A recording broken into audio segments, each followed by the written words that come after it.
Ana makwaya ni tu ni kunchi tu wale. Enya fe kwa no ye. Onya time ya se no. Tuone de mfa ho, tuone de nya adwuma. Me kwa me tuone se ekodu dan wa me huni yu. Abusua, ma pie video bi so ama adwempa hene me yam ahye me. Na sasa na Ghana fo musu ba tie. The way Ghana fo ma bi omotonton force ene se bi broni wawu. Atena na mama brown ene abado ene Ghana fo ma na maye moto BBL ne mo nofo no. The way omode mo ton mo ne oma no. Me ko timpo me yam hye me. Na ma pesa me no me nyina be ko ne ko tie nsem omode ba tu dwa. Na wanga san obaye shock. Me so bad o better shock. As never kono. Me ka for tap 1000 amount. Tap eduma de ko maso yasene. Person send this kafra mo no ne ko Ghana. Tap and I make for the amount. First time you apra be here a promo code aduna pahine. No ide no bogu be nya discount. What I say. YouTube channel no Ebeki TV. Mungu so subscribe so be here drop video bi ana wo so sabede ebeka. What I say need the ekwaso. What I say Anasbo Enterprise. Be your POP kama aide edi amount I na Destiny Roofness still trusses. So about that so ed amount. The attachment mungo pebi na mo fancy mo dan. Se na be ya dan no ahode be de bebem. Member refi YouTube channel no Beki TV. Ko na come ya subscribe button so. Se na be ya drop video bi ansa beka. Abusua ye ntrumika ne nko tie emaya na mo no mu nsem. Na obehu say yes nipa e cobra. A mo te Ghana mam. Konkonsa. Hey! We promise. Abanu nyina ntale ye di bibisim. Anytime ya na ma shatura hwene to no se screen data hwene to. Difference wo. Sane de na ekufuo. Dabi. Nto onye ne to. Na sane oya hetse kwa na sane takufu. Me se ani takufu shatura ne to say. Ba wo se screen data e wade a ene ye di sem. Oh, tell any wo ha ya o de o ye hwan yo ko pama de a o be jitu sika ne bi. Na sane ne kra. Only say every 6 months o se do ba ko ru discount men. Ene de o ba ko ban na na yi ne de hips no ye wo de o de study. Kana amra o ne chechekunu mo onua yi o mo ko ye pro wo se ayi wo hunu ni form ne kra tra James plan wa yi by o ko ni show ni su program national ni tu ni aye ka hu ti sese yi nti ye so my grind why not to aye hips na wa yo onye to ma bra wo hwe ne tete old from na wo to ba no ni hips o say wa no ni no o say wa trace wa de na ko to ni hips na ka problem ba ho ye de yes okoka university come and kuma tech e was student fully on be salo me nyine ni kwan san ka oka o say ka say ya ye den yes na delay so that's no para me delay so ko the next year no so ko to o mo for say sika no utumi di ye japade o so ni sika me nko ye na de f o say every 6 months o ba ko ye that one ko ye na say sorry na e bon say balu ye mle it was so nko na ko pom it mean sika me nko pom e say be one pom ya na say it say o say te fo no te me di aba na ne hu ye me years ago abado o mo mutu kwan kwa bi ye abado why you wanim why you what why you baby ya o sinya me boy nyame amoni na ho do mo ye ni interview nkwase akeka o mo na mo se ai ono ne na fufuo sa na eto ne bon baby be why ni baby ya oh ani de me ye fu ya se balu ade nyame aye na ade nipa aye de ntimi nse nti wo ye o hips wo ye o tuo wow na se do to na no ma pa de wo wanya utuo yenya ne wa ya se ye nyina e be hu no madam fubori papa ge e ma be ja wantimi na be kana jo se o mutimi nguhuru wa mo huye o be kana je bi se ni be kwa na ne ma record o mo ye ne de se polo na ma nyama o ti se o mo bo hai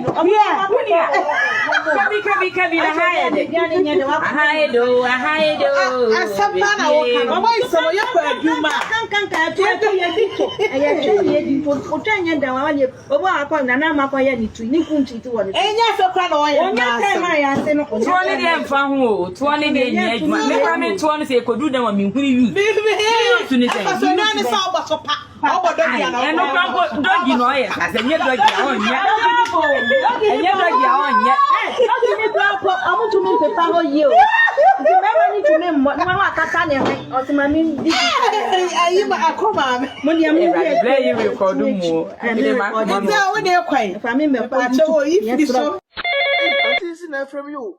Hello? Auntie is mo we POP no. Any TV unit no. na few painting no so eh any company near come Anaspo Enterprise na e ho pictures no say na mama okay mama hwe hey wow I didn't ever say akwa me fi look come Anaspo Enterprise hey wait a minute ko di 1000 chem sister na sister there ne da na wo si say Anaspo Enterprise anu ko ni POP ni fi painting ni bibia de ma no he anti sinya me hira we de o ma Anaspo Enterprise wa me fi ne kama pa me ko me sister ho bra what drew hanom okay enche obedru ha ho o ma wie POP no o ma send you pictures yeah me de yeah ntam na fa pictures ni be che na me dem talk up pentem sa aye fe wo ho mesro fa brem yeah ntam a tumrika why na me dem e twa me gina ha e twa why hey sister yeah me na come me POP ni wo he ah sister so to me se me talk up Anaspo Enterprise sister me so POP ne pa de sister ti wo de POP no hwe na e twa gu POP wo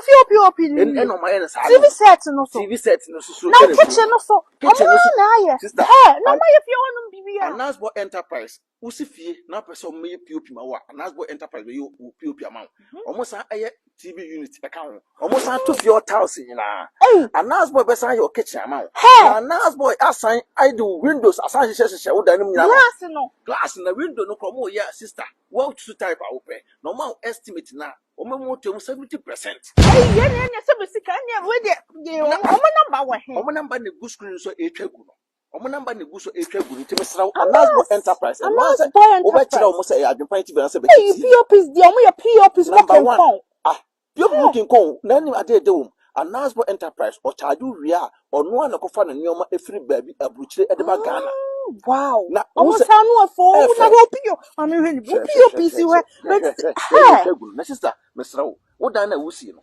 mesra nya mistake fa come Anaspo Enterprise baby be fa show mo sa na kitchen TV set bibia wow POPs large system ni bibia o me san atofo ka bibia ma na windows bia sister Anaspo Enterprise there mesra wo omo ye king kong dream ka na me ba be ka kire no mesra mami nya na me de na ye na kona ko from the wo kwa edima review adwempan TV na say be benya discount kama Anaspo Enterprise omo ye king sister na ko be me say ranka me ba wo asema ato me me say me busuafo afre me enyo ya ka kire me say me dan na me boss 1 month ago no enyunugu awuda na wusi ne Ghana no me say enyunu ana say one for company papa company be na ko for sister ade wonti Destiny Roofing and Steel Trusses enka omo ye hefa Destiny Roofing and Steel Trusses omo Ghana sister e ban down so border number 1 and omo sign e border so 30 years warranty 30 years na we can unique Destiny Roofing and Steel Trusses ko mo na esa ko pass abosa ma wo ena tie omo be border anu so a omo ba free estimate ena omo dan so omo boso e ma wo say kimu a omo yusu nade sister ena omo say yusu nua enua no omo say shen adroma say pika empro enkankampo uroma empro nya hwe na wo ta brochire ena wo kofa carpenter ni bi o hye enkwanche ko border so wa bra Destiny Roofing and Steel Trusses ewo sister mesrew uduru akra say pe ukọ eye kan se pokuase amamole Canada Junction akra pokuase ya amamole Canada Junction uduru ma wo so pe Destiny Roofing and Steel Trusses sister o matuka akoye free estimate da man obi ate abrochire ena kofa carpenter ni o hye sister mesrew me kanfo da man nti we den ha nkora e wo so aboka enya hwe ba Destiny e be je wonkwa Destiny e be ma bibia to ukọ a wo se o pese o buje estimator o ho beto nti dine e adwempan TV na se Beki TV o bo se di we kire o sister o meto mbo ase ahwe kama na obi a o te aburo kire aboka asida e na won ko for Destiny Roofing and Steel Trusses e more da so sister me kan for da ma e ha nkra yes omo number e na go screen so no omo email address na go screen so e twagu no so atese o me board down so ama 30 years warranty 30 years bi wo na we na nti wo ha mo sa sister mesra on board down so ma wa on e che kula one to fire more than krompo na oda obeda e no mo down so mbo so a enso to enye teta o on board down so ma dabi on board down so o mo be so wa abrochire Destiny na tidin o mo be so wa abrochire to on board down so a wo de ma fu enye teta ti makanfo da ma nti we de mesra wo wetim no mo ankasa akonect straight abusuafo bi ani for one na bi ani sa pepe nti mekanfo aye de edama to we pa de for mo number no so na ese etwagu no email address na ese etwagu no nti sister abusia Destiny Roofing and Trusses Omo ba ma. Odo. Me kokro ma ba o. Na mpacho ko edo he ma. Me wo fa bie mo se me send ni ska wo Ghana. Ah, ma me na so wo fa send ni ska ni kwa so kokro. Na ma ye ne dey. Tina fi na send there. E kwa bet na me. Me announce tap nka. Dia. Tap send. Na no so ye dia. Apo aba obi aja no dugu no phone so. Na wo dey register the send ska kofi. Ayente na hwe. Sir. Na wo kwa bo ko trace ka extra. Ma me srew. Me kan for tap send amount. So you use iPhone and also betam no akọ App Store. No download the Google phone so. Android phone so no akọ Google Play. No download the Google phone so. Me srew. And I will send this also me srew o first transaction be no. Why so we hear promo code. No so ba adwempahene. Adwempahene e da gu. Yes, ntimpacho. Wo bogu a wo Europe kwa da wo benya €5 free. Before the some party for. Some can tap send at amount. Oh, America so Canada dia. Hey, mom, $10. To miss now, man, how about one for say, and quite want to be a so pay. Maxi Pacho, who Pialam no echo. Some come up wanting the download this is at a fee in Pacho, not relaxing. No one's pick up on it. Be me who said, no quabonting. Mammy, now, dear, I am the company said, first one almost a credit card and come on. And that dear tap Paul Amante was a decaf for a bit more. Was it who shoot normal bank card, which means register SMS for asem de atadwe yate de to tap a ba am here for say send this can go Ghana now rate no so come yen chebi bia mama me srew me ka fama on say wani age me anu ni me ro ye bad power and tentem to me srew promo code bogum na ho hia me I nanya €5 free I no more Canada so in US so so benya $10. Oh, say your day. I am a daddy for the only family. I na tap here come on. Hey tap send abusia rate mo hene. It's papa me dia bra mo pass mo sit down come on mama mo sit down fun we see one ma bubu dan we. Man you cement papa. Cement phone na mo dey see me dan e ma me na ma bubu ni na say me see no foforo. Kra. Oh. Me say so baby am chire mo no. Mr. Musment na make na say mo di yo because man toss ageta cement na. And the cement be no Ghana e papa.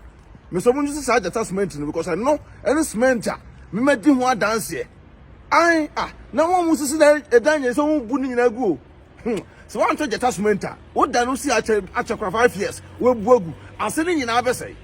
Antimati untu da monko jata why so na monko cement ni binto. Why? Okay, me da say. Akwa me say cement phone pa no ko to di si edan no. Jata dey say ye yusu e no na wo so. Yeah, Ghana for di mawu. They say, "Mama wa boka 2 times so." Aye, cement papa ben na menya metimi dia e dey si dan. Ya dey yankopo. Dan so mabubu bi wa ha gu. Na make. Is that man for dan pay bubu no. Sister, boko there. Ya mi adumo, bra me say my shit. Adan. Me cement so. And to come where you bo mu dan gu no ho bi.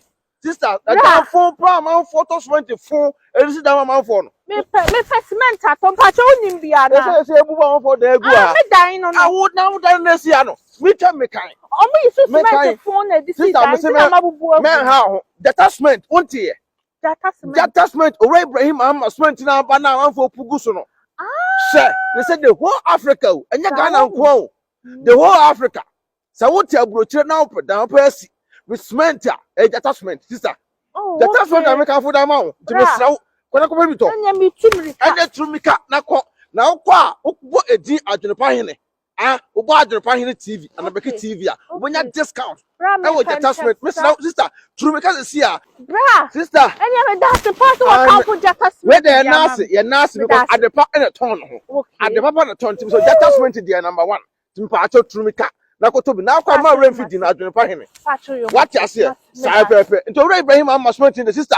Hey, it's the best. Adwempa hene otwa supire kwabrafo wa ye kwa bibrim han bafo otwa burumu odi putupuriye buraburu ma mansan wo fufu